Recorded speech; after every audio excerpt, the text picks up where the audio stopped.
দর্শক যদি শোনেন ৩০০ বছর ধরে কোনো একটি গ্রামের লোকজন জুতো পরে না, এমনকি জুতো পরাও নিষিদ্ধ সেখানে, কি অবাক লাগবে না? হ্যাঁ, অবাক তো নিশ্চয়ই লাগার কথা। তবে আজকে আমরা সেরকম একটি গ্রাম সম্পর্কে জানব। ভারতে এমন একটি গ্রাম রয়েছে যেখানে জুতো পরা সম্পূর্ণ নিষিদ্ধ। গ্রামের কোনো মানুষ জুতো পরে না, জুতো না পরেই তারা দিনের পর দিন অতিবাহিত করেন। কিন্তু কেন এই রীতি? তার নেপথ্যে রয়েছে এক চমকপ্রদ কাহিনী। সাধারণত মানুষ জুতো পরে কেন?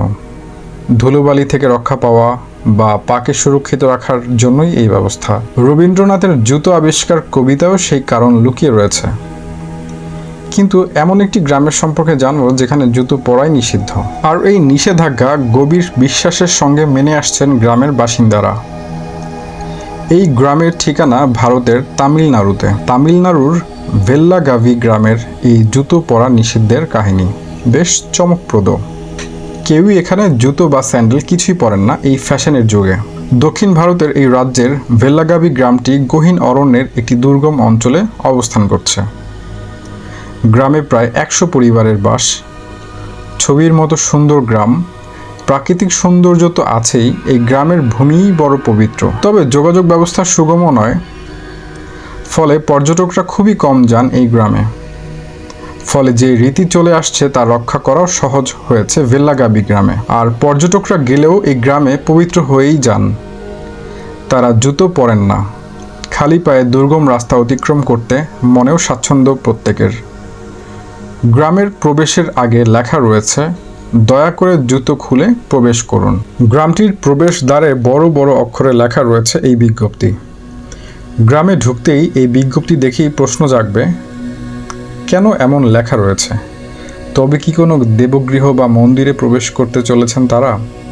না, কোনো দেবগৃহ বা মন্দিরে তারা প্রবেশ করছেন না, প্রবেশ করছেন গ্রামেই। তাহলে কেন জুতো খুলে প্রবেশ করার কথা ফলাও করে লেখা রয়েছে? আসলে পুরো গ্রামটিকেই মন্দির বা দেবস্থান বলে মনে করেন গ্রামবাসীরা। যেমন দেবস্থানে জুতো পরে প্রবেশ নিষিদ্ধ, তেমনি এই গ্রামেও জুতো পরে প্রবেশাধিকার নেই কারো। গ্রামের কোনো মানুষই এখানে জুতো পরেন না। গ্রামটি প্রায় ৩০০ বছরের পুরনো। এখানে সবাই খালি পায়ে চলে। এই গ্রামে কোনো রাস্তা, স্কুল, কলেজ বা হাসপাতাল নেই। এই গ্রামে মাত্র একটি মুদি দোকান আর একটি চায়ের দোকান রয়েছে। নিত্য প্রয়োজনীয় জিনিস কিনতে ভেল্লাগাভি গ্রামের মানুষদের যেতে হয় পাশের গ্রাম কোডাইকানাল গ্রামে। আর এভাবেই পবিত্রতা বজায় রেখে চলছে তামিলনাড়ুর এই গ্রামটি। দর্শক, কেমন লেগেছে এই জুতোবিহীন গ্রামের গল্পটি তা অবশ্যই কমেন্ট করে জানাবেন। এবং ধৈর্য ধরে ভিডিওটি দেখার জন্য সকলকে অসংখ্য ধন্যবাদ। এখন থেকে নিয়মিত এই ভাইরাল নিউজ চ্যানেলটিতে দেশ বিদেশের সকল ভাইরাল নিউজ শেয়ার করা হবে। তাই সকল ভাইরাল নিউজ সবার আগে পেতে চ্যানেলটি এখনই সাবস্ক্রাইব করে বেল আইকনটি প্রেস করে রাখুন। হবে পরবর্তী কোনো ভাইরাল নিউজের ভিডিওতে। আল্লাহ হাফেজ।